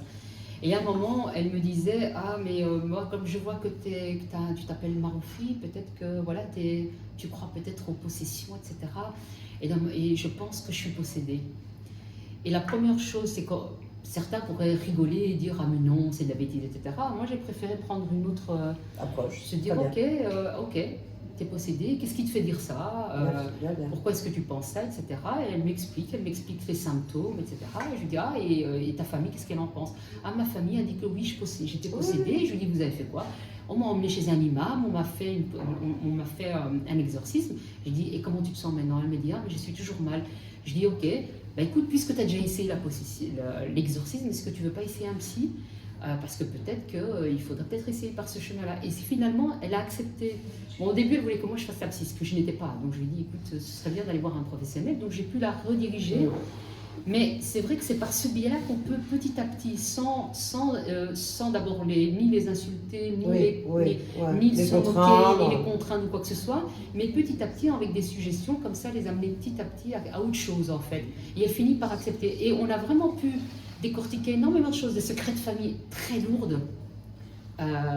C'est extraordinaire comme ça peut, les portes peuvent s'ouvrir tout d'un coup. Et c'est à ce moment-là que, voilà, une fois que le lien de confiance est fait, elle dévoile tout, et c'est à ce moment-là qu'on peut vraiment faire un vrai travail. Et c'est vrai. Et quand ça s'ouvre vraiment. Alors, y compris en France, hein, moi, quand j'arrivais en hôpital psychiatrique pour travailler avec ces femmes qui se trouvaient là, elles ont déjà épuisé toutes les tradithérapies. Hein. La ruqya, c'est avec le Coran, avec des imams, etc., qui se pratiquent partout, y compris avec des Français, hein, qu'on appelle de souche, qui vont chez l'imam pour guérir par le Coran. Et donc les exorcismes, le genou, etc. Moi, le livre qui sort, là, l'état de la psychiatrie en Tunisie post-printemps arabe, sort en septembre, je parle que de ça. Je parle des tradithérapies et j'essaye d'expliquer, en tout cas ma thèse principale, c'est de dire honnêtement dans l'islam, justement dans ces religions-là, puisque l'altérité n'existe pas, puisque le moi il est soudé aux autres, hein, à tous les autres, qu'est-ce qui se passe? Il y a une déresponsabilisation totale. C'est jamais de ma faute. C'est toujours le kafir, c'est toujours l'étranger, c'est toujours l'Occident, c'est le djinn. Donc c'est toujours des entités extérieures. On ne peut pas dire, mais non, je suis en dépression, peut-être que je ne suis pas, peut-être que ma vie voilà, je ne suis pas bien dans ma vie, peut-être que je suis en contradiction avec moi-même. Non, ces questionnements-là, c'est le genou, c'est une entité qui m'a possédé, qui me prend, etc. Donc ça c'est super intéressant et juste pour rajouter quelque chose, en ce moment je fais une recherche avec une juriste et une psychologue, criminologue à l'université de Tel Aviv en Israël, où on remarque chez les femmes arabes israéliennes exactement le même, c'est-à-dire qu'elles simulent ce que je disais, hein, elles simulent la folie pour échapper à leur famille, pour pouvoir dire les choses. Comme je suis folle, je peux dire. En fait, vous voyez ce que je veux dire? Je dis ça, donc voilà, on est vraiment tout au début de cette recherche qui me passionne.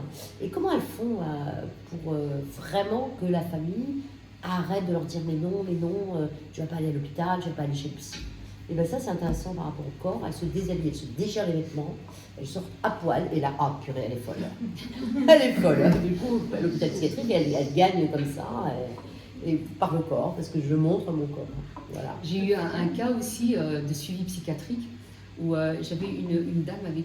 Donc c'est la famille qui est venue qui est venue demander de l'aide, parce qu'une de leurs proches, disait-il, est paranoïaque. Et donc, il fallait que je rentre en contact avec cette personne, que j'essaie de... Ils étaient vraiment à bout. Et en rentrant en contact avec cette personne, donc je vais la voir chez elle et je vois que les caisses sont fermées, etc. Ils vivent dans la même maison, toute la famille vit dans la même maison. Ces caisses sont bien fermées, encore avec tous ces livres, elle a énormément de livres. La première chose qui m'épate, c'est son vocabulaire. Une femme qui a un vocabulaire mais extrêmement riche.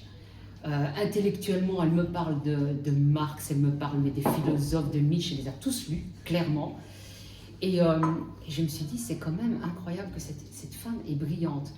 Et à un moment donné, je commence à comprendre. En fait, elle leur faisait vivre une vie mais infernale. Elle les réveillait à n'importe quel moment de la nuit, du jour. Donc ils étaient à bout en leur disant oui, je suis sûre que vous me surveillez. D'ailleurs, vous avez mis des caméras, etc. Donc elle a vraiment, pour moi, elle a simulé. Et à un moment donné, au point que eux sont venus me dire, il faut lui trouver un endroit où elle peut habiter. Exactement. Parce que nous, on en fait super. Par le biais de la folie, on a exactement. Et donc, moi, je suis rentrée en contact avec elle parce qu'on sait que les personnes paranoïaques, c'est que même en tant qu'intervenant, généralement, ils vous disent, oui, mais qui vous envoie? Pourquoi? Mais vous voulez me surveiller, etc. Donc, moi, j'ai pris notre approche. Je lui ai dit, écoutez, est-ce que vous avez des documents? Vous êtes à la mutuelle, etc. Je veux bien vous aider. Mais pour ça, il faut que, voilà, si vous acceptez, etc. Et c'est petit à petit comme ça qu'on a créé un lien et que je lui dis, bah, vous voulez habiter seul, etc. Parce que d'après vos proches, c'est ce qu'ils disent. Elle me dit, ah oui, oui, il faut que je parte d'ici. Hein, parce qu'on me surveille tout le temps, je ne peux rien faire, et moi, vous comprenez, etc. Et donc, c'est là où j'ai compris, je me suis dit, ouais, ok, il y a un truc là qui se joue. Mais la médecine, il y a aussi la médecine prophétique qui prend de la place énormément. On voit par exemple en Belgique des maisons médicales, je ne sais pas si tu vois un peu ce que c'est. Les maisons médicales, c'est des centres médicaux où tu as des médecins, etc., qui sont accessibles pour des citoyens dans différentes mairies, donc dans les communes bruxelloises, et c'est généralement à moindre frais. Donc chaque personne peut avoir accès aux soins. Et ce que je remarquais, c'est que dans certaines communes, vous avez la médecine propre, vous avez la hijama, donc la saignée. Je ne sais pas si vous voyez ce que c'est. On vous met vous met des ventouses et ça aspire le sang. Donc vous avez la sèche et vous avez celle qui est mouillée. Donc, et ça c'est... mais honnêtement, quand j'ai fait mon infiltration dans tous les lieux fréquentés par les salafés, etc., j'avais entendu ça et du coup j'ai demandé, pour pouvoir expérimenter, pour voir ce que c'était, j'ai demandé pour la faire. Et donc, il faut inventer une maladie. Mais par contre, ils disent que ça guérit tout. Ça guérit tout, absolument. Ça guérit le cancer, ça guérit, etc. Je dis, mais quand les gens meurent, parce qu'il y a quand même des gens qui meurent, ça ne marche pas tout le temps. Ils disent, ah, mais c'est parce que c'est Allah qui t'a choisi, c'est la plus belle chose qui puisse exister, etc., qui puisse avoir. Donc, il y a toujours une espèce de... Mais tout ça pour dire que... Exactement. Mais tout ça pour dire quand même que ce qui devient de plus en plus dangereux, et c'est là où on est vraiment à la limite, c'est qu'ils ont créé deux sociétés. Une société vraiment purement islamique, avec des réponses islamiques, que ce soit médicales, sociales. Tu as donc des psychologues, tu as des assistants sociaux, tu as tous. Donc ils ont formé vraiment des femmes islamiques pour pouvoir répondre à des personnes musulmanes. Pourquoi? Parce que pour que ces femmes-là n'aillent pas dans ton cabinet. Ils n'arrivent pas dans un cabinet où on va les dévier, puisque tout doit être conforme à l'islam. Tu vois, la médecine, c'est pareil, puisqu'on te dit que c'est associé Dieu. Si tu vas chez un médecin occidental, c'est pas lui qui te guérit, c'est Dieu qui te guérit là, dans la main d'un médecin, d'une personne. Mais du coup, là maintenant, on a des médecins femmes musulmanes, parce qu'il faut que ce soit une femme, de toute façon, qui va ausculter une femme. Donc on sent de plus en plus, et ça c'est vrai qu'en Belgique depuis pas mal d'années, elles sont de plus en plus présentes et actives, et on a de plus en plus ces médecines et toutes ces normes qui sont vraiment, qui séparent en fait en deux groupes. Et c'est autorisé par les communes? Visiblement, en Belgique, ça pose aucun problème. Alors moi, je suis aussi étonnée, mais bon. Ce sont des médecins formés à l'université belge, et après, je dirais, on range leurs livres et avec le diplôme qui leur permet de servir de paravent, vont avoir des pratiques qui sont pas conformes. Voilà. C'est bien ça. C'est ça. En fait, vous avez des médecins, ou même, ça peut être, il n'y a pas que des médecins, il peut y avoir une infirmière. Moi, je peux me former, mais par exemple, moi, en tant que je suis pas médecin, ben, je peux me former avec ce qu'ils appellent un médecin du Caire, de l'Arabie Saoudite, qui vient donner des formations, etc. Donc tout ça, c'est payant, ça coûte quand même bonbon. Mais une fois que vous avez ça, ben, vous ouvrez votre propre cabinet, vous offrez ces soins-là, donc la hijama, etc. Et là, vous faites payer les personnes, les prix varient, ça peut être entre 25 et 250 €. Enfin, voilà, les prix varient, vraiment. En fonction de la personne, de ses ressources? Oui, sinon c'est la personne qui décide de donner un tarif. Enfin, voilà, tu vois. Théoriquement, l'exercice de la médecine est réglementé. On ne peut pas c'est illégal de pratiquer la médecine si on n'est pas médecin. Non, mais c'est le titre qui est protégé, comme le titre de psychologue, le titre qui est protégé. Après, dans votre... moi, si j'ai envie de faire ça, chez moi... Ils font leurs études, ils décrochent un diplôme. Mais là, ils disent pas médecin. Et puis, pardon là, en fait, quand ils sont médecins, ils peuvent avoir... Ils ont l'étiquette médecin, ils ont le titre de médecin. Et puis après, il peut y avoir une pratique en décalage avec ce qu'ils ont appris tout à fait. dans l'enseignement occidental. C'est ça.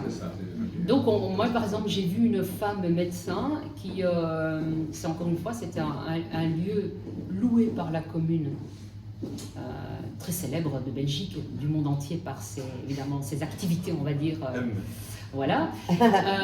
Donc, ils ont organisé. Molenbeek, c'est la honte de la Belgique. Mais parce qu'il n'y a pas que Molenbeek, parce que c'est vraiment un peu partout. Voilà. Non, mais je veux dire, maintenant, c'est vraiment toutes les communes. On a Molenbeek parce que voilà, mais en réalité c'est toutes les communes. Mais là, principalement, ils ont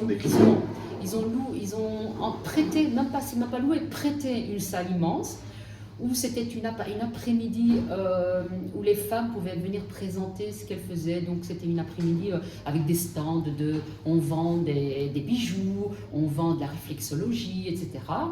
Et moi, ce qui m'a attiré, à partir du moment où il est marqué 100% femmes, Hijama tout en petit en bas, je sais bingo que je suis chez les pratiques de la médecine prophétique. Et là, ce qui n'avait pas annoncé, par contre, dans ce flyers, que j'ai découvert quand j'étais sur place, c'est qu'il y avait 2 conférencières. L'une était médecin, voilée, une autre fait pratiquer la guérison par le Coran. Et donc, la ruqya. Oui, c'est ça, tout à fait. Et donc, celle qui était médecin expliquait tranquillement qu'avant elle était médecin, mais que finalement, comme sa pratique ne pouvait pas dans un hôpital, elle est obligée aussi de pratiquer avec les hommes, etc., que ça n'allait pas, etc. à l'encontre. Donc, elle a décidé d'ouvrir son propre cabinet dans le privé et donc de donner la hijama. Et elle expliquait à toutes ces femmes que la hijama guérissait tout, mais tout. Et la hijama, c'est la saignée. La saignée, avec les vents. Donc elle explique que ça guérissait tout et que si on faisait ça depuis la petite enfance, chez les enfants, etc., qu'on allait voir que ils n'allaient plus jamais tomber malades, etc., etc. Et il y avait une dame dans le stand, parce que toutes les personnes qui étaient là n'étaient pas forcément au courant de ce qui allait se passer. Il y avait des personnes qui pour la première fois venaient là, et une femme justement qui était la seule qui a dit « Excusez-moi, mais quand même, il y a des gens quand même qui meurent, donc ça ne marche pas votre truc. » Et je voyais dans cette salle toutes les femmes qui l'ont regardée. Là, j'ai senti qu'elle s'est un peu braquée, qu'elle a eu peur parce qu'il y a eu tous les regards. Et la dame, elle l'a regardée, elle lui a dit « Mais enfin, Dieu guérit tout, avec quoi vous... » Elle l'a méprisée, elle n'a plus osé parler parce qu'il y a eu ce regard, parce que tout le monde a dit « Oui, quand même, allez, mais enfin, c'est logique, quoi. » Et à la fin, je me suis dit, tiens, je vais aller la voir. Et j'ai été lui parler. Et je lui ai dit, mais en fait, oui, ça m'intéresse, parce que votre question était pertinente, etc.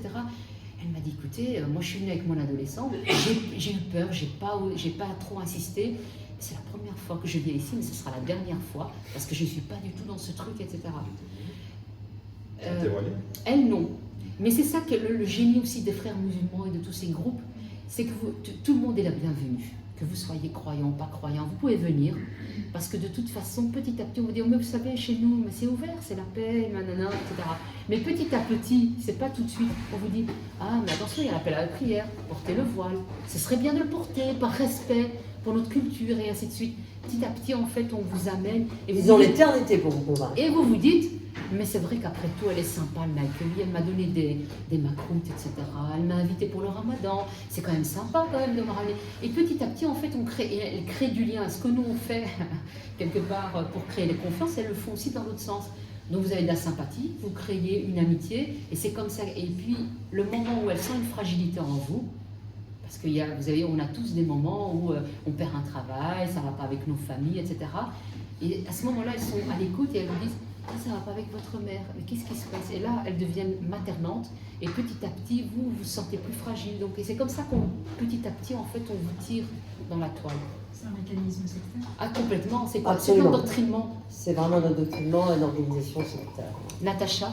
Alors, en fait, moi, je suis psychologue clinicienne, et je travaille dans un quartier à Coquelbat, très proche de Molenbeek, où la population est franchement musulmane et on va dire islamiste.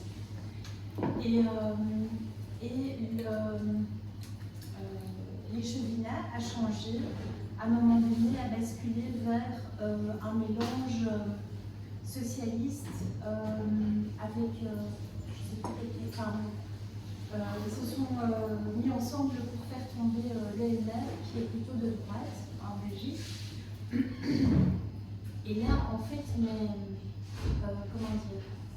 mon travail par rapport aux politiques, parce que le politique demandait un certain nombre de choses, parce que je travaille dans un service de prévention, donc c'est un service qui veille à augmenter le sentiment de sécurité dans la population par différentes actions sur le terrain. Et là, je me suis rendu compte en fait que le politique, ce nouveau politique de gauche, me demandait de participer à des actions où je n'étais pas au courant des intervenants avec qui j'allais devoir traiter ou travailler. Et il m'est arrivé plusieurs fois de me retrouver en situation où j'acceptais quelque chose, donc une conférence ou un truc comme ça, être juste là, participer. Et je me rendais compte que je me retrouvais avec des femmes voilées, chose que j'avais pas du tout imaginée en fait, donc je me retrouvais dans le feu de l'action, quoi. Si je l'avais su, j'aurais pas accepté. Bien sûr. Enfin, bien sûr et pas bien sûr, mais au moins je pouvais me préparer psychologiquement. Non, mais est-ce que leur discours est quand même empreint Ah ouais. Et c'est ce sur quoi je voulais arriver, c'est que ce sont des filles qui ont eu leur diplôme dans l'UNIF, ULB, où moi-même j'ai fait mes études, mais 30 ans avant, quoi. Et ce sont après avoir discuté avec elles, après la conférence et après tout le débat, et on n'avait pas du tout le même discours évidemment, je me suis rendu compte qu'elles avaient choisi aussi cognitive, comportementale, etc., où il y a des outils précis où on n'a absolument pas accès à l'inconscient, tous les désirs inconscients, ça n'existe pas. C'est l'inconscient, voilà, hein, on ne peut pas avoir les deux. Et donc en fait, je ne m'étais pas du tout préparée à ça, et donc je pataugeais un peu dans la choucroute, mais tout en ramenant des questions de l'inconscient à l'avant-plan. Et pendant le débat, plusieurs personnes sont venues me parler, ce à quoi je ne m'attendais pas du tout, parce que l'auditoire était aussi très musulman. Et les gens sont venus me parler, ils ont dit mais en fait ce que vous dites ça m'intéresse plus, j'ai l'impression que vos idées sont quand même intéressantes. Je dis ce ne sont pas mes idées, mais bon, tant mieux si ça vous intéresse. Et on en arrive à des situations rocambolesques, mais très piégeantes aussi, parce qu'il faut pouvoir, ça demande de ramener un peu quand même. Ça c'est une situation que je voulais évoquer, et puis j'ai une autre situation quand même, qui est aussi intéressant parce que c'est une patiente qui est venue trouver parce qu'elle se retrouvait harcelée par sa famille, mais elle est voilée. C'est une femme musulmane voilée, tout ce qu'il y a de plus normal, traditionnel, on va dire, mariée, des enfants. Mais elle se fait harceler par sa famille à elle parce que ils estiment qu'elle a été la source du décès du père. Parce qu'elle tient justement, Fadila, tu parlais de maison médicale, elle tient une maison médicale, mais elle n'est que coordinatrice de cette maison médicale. Elle a commencé des études de psy, mais elle les a arrêtées en chemin, et c'est ça que je voulais dire qui est intéressant, c'est qu'elle les a arrêtées en chemin. Pourquoi? Parce qu'elle s'est rendue compte que si elle continuait, elle allait devoir faire un choix. Que ça allait amener des questions fondamentales pour elle. Et elle a fait ce choix de rester dans la communauté, dans la foi. C'est plus simple. Et elle était vraiment, je pense, à un moment de basculement possible, mais elle a fait ce choix de... Elle l'a clairement dit, hein, elle l'a dit comme ça aussi, elle l'a verbalisé très clairement. Et à partir du moment en fait, où tu commences à poser des questions et à mettre tes limites, etc., ou à venir avec des idées, on te culpabilise aussi. C'est-à-dire qu'on te dit, au sein de la famille, on te dit « mais tu vois, tu as des drôles d'idées, tu changes, tu n'es pas toi-même, etc. Tu vas devenir folle, tu es en train de devenir folle. » Tu es en train de devenir folle, tu es peut-être possédée. Exactement, mais c'est tous les jours, toute la journée, c'est comme ça en fait. On passe, c'est non-stop, et donc c'est une forme de... Enfin, c'est du harcèlement en réalité. Et donc soit on arrive à résister, soit on abdique, on abandonne et on se dit, moi je laisse tomber du coup, parce qu'à un moment donné, ça va créer une telle fracture parce qu'on le paye très cher. En fait, ce que les gens ne comprennent pas, c'est que quand on prend ces positions-là, il y a une rupture familiale. Il y a un bannissement même familial. Oui, complètement. Et c'est fini. Donc, tu as une grande famille, tu as toujours eu l'habitude d'être entouré. Il faut savoir aussi que quand tu es dans des familles comme ça, tu n'es jamais seul. Donc, la solitude, tu ne connais pas. Donc, à partir du moment où tu quittes ta famille, tu te retrouves isolé. Donc, ça peut être vraiment très limite. Hein, parce que vraiment, les angoisses, le stress, etc., la dépression peut quand même aussi arriver. Donc, il y a un moment quand même crucial où tu dois faire un choix et te dire, ok, mais donc, ça veut dire que tu payes en fait cette liberté. Et puis, tu payes cette liberté, et puis c'est ce qu'on disait tout à l'heure, toutes ces loyautés inconscientes. Je veux dire, quand j'ai donné l'exemple du pain que je ne peux pas mettre à la poubelle, enfin, il n'y a pas plus affranchi normalement que moi, c'est ce que je pensais. Et c'est quand même un discours, c'est pas bien, c'est bien, dans lequel on grandit, et c'est très très difficile de s'en sortir hein, avec des angoisses, et on est banni, quoi, c'est-à-dire... En fait, c'est tous contre vous. Hein, et comment faire pour... vraiment, il faut avoir beaucoup de volonté, beaucoup de travail psy, etc. pour se dire, oui, je prends ma liberté. Il y avait une autre situation que j'ai refusée, où on me demandait d'être présente à une autre conférence, à peu près à la même époque. Et là, c'est une psy belge de naissance, je veux dire belge... De souche. Ce qu'on appelle de souche. Oui, mais bon, ça veut dire. Qui est plusieurs générations, sans origine belge, voilà. Deuxième génération convertie, pour simplifier. Voilà, il faut dire ça. Mais on ne me l'a pas dit en fait. Donc, voilà. Oui, mais c'est une convertie, vous voyez, plus musulmane que le pape, que l'imam, j'ai envie de dire. Et qui est très dangereuse parce qu'elle a travaillé, je crois que tu la connais. Je crois que c'est la même qu'on a citée en réalité.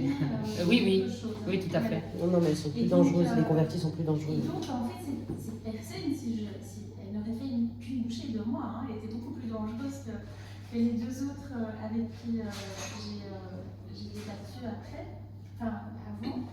Et quand j'ai demandé l'identité de la personne avec qui j'allais pouvoir présenter une conférence, on ne me l'a pas dit, hein.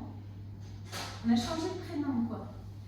Donc là, j'ai commencé à faire des recherches sur Internet, je me suis dit, c'est quoi ce truc J'ai commencé à vraiment être méfiante, quoi, et à ne plus accepter oui, les choses, quoi. Et c'est une personne qui, avant, était d'extrême droite. En réalité, c'était une femme qui était d'extrême droite. Et d'ailleurs, c'est comme ça qu'elle a rencontré l'islam, c'est-à-dire qu'à un moment donné, elle a été à Molenbeek pour assister à un prêche de Rachid Hadash. Et en fait, elle a dit que c'est là où elle a eu la révélation. Et du coup, elle s'est convertie. Donc, elle est passée d'un extrême à un autre, en fait. Simplement. Et elle dit, et d'ailleurs, Rachid Hadash, pour la petite histoire, c'est qu'on lui a rendu hommage quand il est décédé, TV Bruxelles. Donc une chaîne publique bruxelloise, c'est BX1, qui lui a rendu hommage. Il disait, mais c'est incroyable, on ne savait pas que c'était un homme important. Il y a eu 10 000 personnes arrivées, etc. Donc ça veut dire qu'il y a vraiment les Bruxellois musulmans, le reconnaissent. Sauf que ce qu'ils ne savaient pas, et que nous on savait, c'est que tout le monde avait reçu sur son portable, même en France, il y a eu des cars en France qui se sont apprêtés pour venir jusqu'ici, en réalité pour montrer qu'ils étaient en masse. Donc en fait c'était organisé pour montrer que c'était un personnage important, donc que les musulmans étaient vraiment importants à Bruxelles, etc. Mais beaucoup parmi ces musulmans qui y étaient ne savaient pas qui c'était. Donc moi j'ai eu un ami qui est musulman qui m'a dit c'est normal Fadila, moi je viens de recevoir ça d'une amie qui m'a dit oui on va y aller, et je dis mais c'est qui? Elle m'a dit j'en sais rien, mais c'est un imam à ce qui paraît très important donc il faut y être. Donc donc TV Bruxelles faisait l'éloge de ce personnage en disant et c'est vrai qu'on ne met pas assez en avant la diversité, même chez nous dans la télé.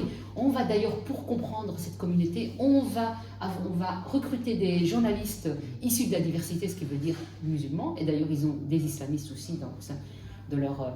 Donc, Vous voyez, c'est cette manière-là, en fait, qui fait que petit à petit, c'est pour ça que Bruxelles, c'est pire que la France, hein, crois-moi. Oui. On est très très loin, mais aussi bien dans nos chaînes de télévision qu'en politique, etc., tout a déjà été complètement gangréné, donc c'est très très compliqué, et on leur donne la parole. C'est ce qui est assez grave, c'est qu'on légitimise ces personnages-là. Et que du coup, toute personne qui même est musulmane, qui aimerait sortir, finalement, ne peut pas vraiment y arriver, puisqu'on les renvoie chez ces personnes. C'est-à-dire que si à un moment vous posez des questions, on va dire « Ah, mais allez chez cette personne, elle est super bien.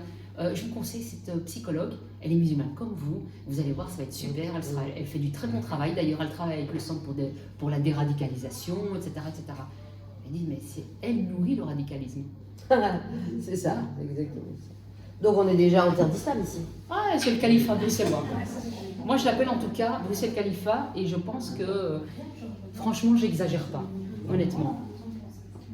Et, je vais te demander, Roland, la maison dont tu parles là, où tu as été, avec cette médecin bizarre et tout ça, est-ce qu'il n'y a pas la bourgmestre de Molenbeek, là, enfin, les administrations, les autorités, Oui, Catherine est-ce qu'ils Moreau, savent ça? Est-ce qu'ils se rendent compte qu'il y a des... où ils laissent faire? Mais non, en fait, le problème, c'est qu'ils sont entourés d'islamistes et de frères musulmans. On le sait, mais ils le savent. Parce qu'on leur a dit, je veux dire, c'est pas... on l'a su force. Pardon? Non, mais ça va, on pourra. Mais je vais quand même couper l'enregistrement. Parce qu'après, les procès, je vous assure, après, c'est trop cher et c'est très compliqué.